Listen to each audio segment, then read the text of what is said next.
Let's start with the next chapter of lawful object and consideration. ठीक है, चलिए। हालांकि वर्ड ऑब्जेक्ट और कंसिडरेशन अलग अलग होता है, लेकिन फिर भी मतलब लॉ में सिनोनिमसली यूज नहीं करते हैं, दोनों के अलग अलग मीनिंग होते हैं। लेकिन जब इनको हम लोग पढ़ने जाएंगे ना कि, तो हम उधर डिफरेंशिएट करने की कोशिश नहीं करेंगे। ये मत पूछना कि सर इसमें ऑब्जेक्ट अनलॉफुल है या कंसिडरेशन अनलॉफुल है, क्योंकि हम उधर डिफरेंशिएट करने के दिमाग नहीं लगाने वाले हैं। कुछ भी एक अनलॉफुल है, दोनों में से गया ये, और ये कॉन्ट्रैक्ट नहीं बन पाएगा। ठीक है, चलिए।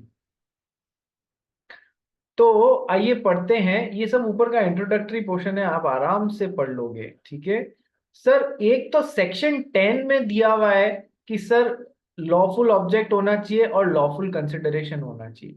और एक कहाँ दिया हुआ है कि सर सेक्शन 23 में भी इसका रेफरेंस आता है। क्या रेफरेंस आता है? According to section 23, an agreement enforceable by law must be for lawful object and consideration. ये कहाँ दिया हुआ है सर? सेक्शन 23 में भी दिया हुआ है, N agreement enforceable by law must be for lawful object and lawful consideration. ये और ये एग्जैक्टली और कहां पर दिया हुआ है सर? सेक्शन 23 में भी दिया हुआ है, N agreement enforceable by law must be for lawful object and consideration. If both the object and consideration of an agreement is not lawful, it is void agreement. दोनों होने चाहिए, केवल void, केवल लॉफुल ऑब्जेक्ट है लेकिन lawful consideration नहीं है तो गड़बड़, लॉफुल कंसिडरेशन है लेकिन लॉफुल ऑब्जेक्ट नहीं है तो गड़बड़।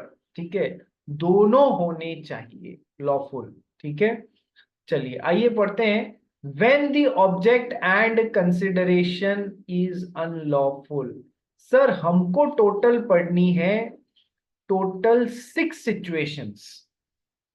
सर 6 ऐसी सिचुएशंस हैं जहां पर अनलॉफुल ऑब्जेक्ट या अनलॉफुल कंसिडरेशन मान लिया जाता है। ठीक है, छठी वाली में फर्दर 9 और सिचुएशंस हैं। Agreements oppose to public policy are not having lawful object and consideration. Sir उसमें फर्दर 8 या 9 सिचुएशंस हैं जो अपने को करनी रहेंगी। ये सारे agreements are oppose to public policies. ठीक है, तो पब्लिक पॉलिसी पे अलग से भी क्वेश्चन आ सकता है, लॉफुल ऑब्जेक्ट और लॉफुल कंसिडरेशन पे भी अलग से क्वेश्चन आ सकता है कि सर कौन से लॉफुल ऑब्जेक्ट और कंसिडरेशन नहीं होते हैं, वो सिचुएशंस बताइए। यानी कि ये 6 के 6 बताने रहेंगे आपको। Agreement oppose to public policy पे अलग से क्वेश्चन आ सकता है, explain what are which are the agreements which are against the public policy. और ज्यादा चांसेस किस बात के हैं कि सर ये पब्लिक पॉलिसी वाले में से या ऊपर वाले में से, ये जो 6 हैं इनमें से आपको कोई प्रैक्टिकल क्वेश्चन पूछ ले, बताओ अब ये कॉन्ट्रैक्ट है या नहीं है, तो आपको पिन पॉइंट आंसर करना पड़ेगा कि इस कारण इसमें लॉफुल ऑब्जेक्ट या लॉफुल कंसिडरेशन नहीं था, या ये एग्रीमेंट इस वजह से agreement oppose to public policy था, इस वजह से ये कॉन्ट्रैक्ट नहीं बन सकता। ऐसे आपको पिन पॉइंट करके बताना पड़ेगा। ठीक है भाई, आइए आज 5 मिनट और पढ़ाऊंगा, और जो भी पॉसिबिलिटीज है 1 या 2 पॉइंट उनको फिनिश करते हैं, फिर आज वाइंड अप करते हैं। ठीक है सर, क्या? अच्छा, when object and consideration is unlawful, सबसे पहला पॉइंट, द ऑब्जेक्ट और consideration of an agreement is unlawful if it is directly forbidden by law. Forbidden by law का मतलब लॉ में वो काम करने को मना किया गया है, वो काम के ऑब्जेक्टिव के साथ में आप कोई एग्रीमेंट बना रहे हैं, तो वो नॉट हैविंग लॉफुल ऑब्जेक्ट और कंसिडरेशन। कैसे? कि सर अंता प्रॉमिस्ड बंटा टू पे ₹1 लाख फॉर मर्डर ऑफ संता। अंता ने और बंता ने आपस में क्या एग्रीमेंट बनाया? तू संता का मर्डर करके आ जा, मैं तुझे 1 लाख रुपए दे दूंगा। सर एग्रीमेंट बना रहे हैं, लेकिन क्या लॉ में मर्डर करना मना किया गया है ना? यस सर, ऐसी चीज के लिए एग्रीमेंट बना रहे हैं जिसको लॉ में करना मना किया गया है। तो क्या इसमें लॉफुल ऑब्जेक्ट है? नहीं सर, इसमें लॉफुल ऑब्जेक्ट या कंसिडरेशन नहीं है। ठीक है, तो सर ऑब्जेक्ट या कंसिडरेशन अनलॉफुल कब होगा? सर पहला point, when it is forbidden by law, law में वो काम करना मना किया गया। When it is forbidden by law, sir if it is punishable by law, punishable under criminal law. Sir जैसे पहले आईपीसी था, अभी नया लॉ आ गया है, तो उसके अंडर उसको क्रिमिनल लॉ के अंडर उसको पनिशेबल बनाया, मर्डरिंग, बीटिंग, किडनैपिंग, किसी का घर जला देना, किसी को थ्रेटनिंग देना, तो पनिशेबल है। तो सर उसका ऑब्जेक्ट या कंसिडरेशन अनलॉफुल नहीं है। सेकंड क्या, सर क्रिमिनल लॉ नहीं है, कोई दूसरे स्पेशल लेजिस्लेशन, लेजिस्लेशन मतलब लॉ में उस चीज को मना किया गया है, फॉरबिड किया गया है, फॉरबिडन किया गया है, यानी कि मना किया गया, तो भी आप यदि उससे रिलेटेड कोई एग्रीमेंट बना रहे हैं तो आप गलत काम कर रहे हैं। ठीक है, उस एग्रीमेंट का ऑब्जेक्टिव सही नहीं होगा। तो अंता प्रॉमिस बंटा टू पे 1 lakh for murder of Santa, killing of person is punishable under, अब तो आईपीसी मत लिख देना, ठीक है, it it is punishable, it is a criminal act. ठीक है, तो सर इसका ऑब्जेक्टिव सही नहीं है, तो सर ये नॉट हैविंग लॉफुल ऑब्जेक्ट और कंसिडरेशन। ठीक है, आइए सेकंड पॉइंट देखते हैं, व्हेन किसी एग्रीमेंट का ऑब्जेक्ट या कंसिडरेशन अनलॉफुल होता है। सर देखो, ये बड़ा ही अच्छा पॉइंट है, बस ये लास्ट पॉइंट है आज का, समझो कैसे। सर लॉ में पॉइंट नंबर ए से पॉइंट नंबर बी में जाने को डायरेक्टली मना किया गया है, तो आप लोग क्या करते हो, आप साइडवेज बाईपास कर देते हो, directly going from point A to B, आप साइड का रास्ता निकाल लेते हो, आप साइड का रास्ता निकाल लेते हो, आप इस रास्ते को बाईपास कर देते हो। ठीक है, आप क्या करते हो, दूसरा रास्ता ऐसा निकाल लेते हो जिसका वही इफेक्ट हो जाता है पॉइंट ए से पॉइंट बी पे पहुंचने का, यानी कि आपने डायरेक्टली कोई लॉ नहीं तोड़ा, आपने डायरेक्टली कोई लॉ नहीं तोड़ा, लेकिन आपने काम वही कर दिया जैसे कि लॉ में जो चीज मना की गई थी वो कर दी। ठीक है, तो सर आपने कभी सुना है कि अपन जब हाईवे पे चल रहे होते हैं, जैसे मुंबई से पुणे जा रहे होते हैं, एग्जाम्पल है, तो बीच में मान लो आया नागपुर, ठीक है, एग्जाम्पल के तौर पे, हाँ जरूरी नहीं आए, सर नागपुर की मेन सिटी में घुसेंगे तो ट्रैफिक मिलेगा, तो अपन क्या करते हैं, यहां से यहाँ एक सरकार ने बाईपास बनाया हुआ होता है कि मेन सिटी में ट्रैफिक में घुसने की बजाय आप इधर से निकल जाओ, you can bypass this. Bypass का मतलब समझ में आया? Yes sir.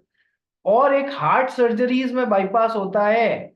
हार्ट सर्जरीज में क्या होता है, जब इस नस में ब्लॉकेज आ जाता है बीच में, तो डॉक्टर्स क्या करते हैं, बाईपास सर्जरी करते हैं, शरीर के किसी दूसरी जगह से एक हमारी कोई नर्व निकालते हैं और इधर से इधर उसको पिरो देते हैं यहाँ पर। ठीक है, यानी कि ब्लड फ्लो होने के लिए यहाँ पर जो रास्ता ब्लॉक हो गया था, वो उस रास्ते को हमने उस ब्लॉकेज को हमने बाईपास करके ये ऑल्टरनेट रास्ता बना लिया।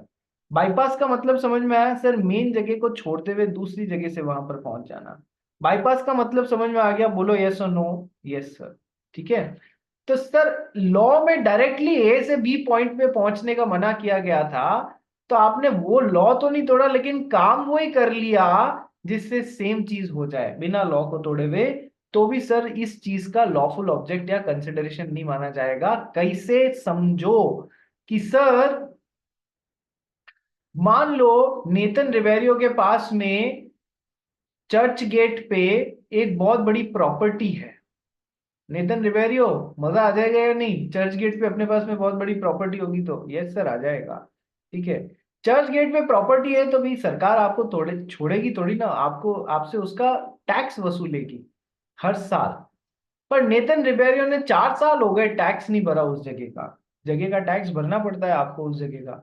ठीक है, टैक्स ही नहीं भरा, तो सर सरकार के प्रोविजंस में था कोई कंटिन्यूअस 4 या 5 साल टैक्स नहीं भरे तो उसकी वो प्रॉपर्टी सीज कर लेती है, उसको नीलाम कर देती है, ऑक्शन कर देती है, जो अपना पैसा होता है वो रख लेती है, बाकी नेथन रिबेरियो को दे देती है। और उसमें यह भी था कि रूल में क्या था, ऑक्शन में जिसकी प्रॉपर्टी है वो खुद पार्ट नहीं ले सकता, यानी कि नेथन रिबेरियो खुद ऑक्शन में पार्ट लेके अपनी प्रॉपर्टी नहीं खरीद सकता। ठीक है, तो नेथन लॉ क्या है कि नेथन रिबेरियो खुद अपनी प्रॉपर्टी नहीं खरीद सकता, पॉइंट ए से पॉइंट बी पे जाने के लिए मना किया। नेथन रिबेरियो ने अपनी फ्रेंड पूंजी को याद किया, पूंजी एक काम कर, तू मेरी जगह पे बिडिंग कर दे वहां पर जाके, क्योंकि मैं तो कर नहीं सकता, और जो भी जितना भी रुपया लगेगा मैं तेरे को दे दूंगा, तो वो प्रॉपर्टी मेरे नाम कर देना। ठीक है, यानी कि इसने डायरेक्टली तो जाके बिडिंग नहीं की वहां पर, लेकिन इस नेथन रिबेरियो और पूंजी के बीच में एग्रीमेंट का इफेक्ट वही हो गया ना रे, क्या इफेक्ट हो गया? जैसे कि पॉइंट नंबर ए से पॉइंट नंबर बी पे पहुंच गए, वो प्रॉपर्टी नेथन रिवेरियो के पास ही आ गई वापस, भले ही वो बिडिंग नहीं कर पा रहा था। तो सर उसने लॉ को तोड़ने जैसा ही काम किया ना? Yes sir, the object and consideration is unlawful of the agreement between Nathan Riverio and पूंजी if it is of such a nature that if permitted it would defeat the provisions of the law. Law में क्या provision था? खुद option में part नहीं ले सकता, तो उन प्रोविजंस को डिफीट कर दिया इसने। बात समझ में आई? एग्जाम्पल समझ में आया कि नहीं आया? बोलो यस और नो। एग्जाम्पल समझ में आया कि नहीं आया? Yes sir. ठीक है। तो सर कब होगा? An act is not expressly forbidden by law, law में डायरेक्टली मना नहीं किया गया लेकिन उसको परमिट किया गया, तो वो डिफीट कर देगा उस प्रोविजंस को। लॉ में डायरेक्टली मना नहीं किया गया है, लेकिन पूंजी यदि नेथन रिवेरियो के साथ में ऐसा एग्रीमेंट बनाते हैं तो वो लॉ के प्रोविजंस को डिफीट करने का ही काम हो रहा है। ठीक है, सेम एग्जाम्पल मैंने यहाँ पर दिए हैं। चलो आज के 2 पॉइंट्स, बाकी पॉइंट्स अपन कल करेंगे। ठीक है भाई। चलिए, कल कितनी बजे मिलना है? कौन रेस्पॉन्सिबिलिटी ले रहा है? कल कितनी बजे मिलना है?